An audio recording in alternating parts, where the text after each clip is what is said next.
Hello mga idols! Kumusta ka mo tanan diha? For today's video, ako lang muna ang modelo.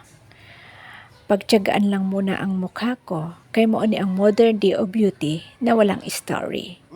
Karon, mag-imot-imot muna ako tungkol sa mga bagay-bagay na dumating sa ating buhay. Usahay ba makaingon ta nga maay pa man og permanente na lang tabata ani kay walay mga pagsulay.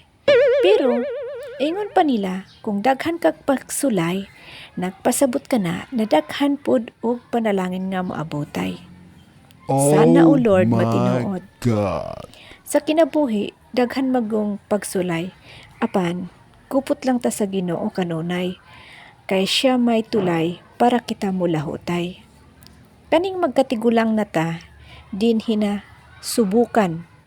Kung unsa ta kalig-on, mao mag-ampo ta og kusog aron mo lahutay ta sa kalisod.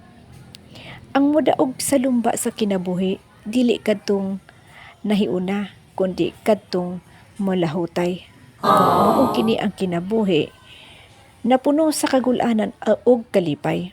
Depende na lang kung paano natin harapin ang mga problema.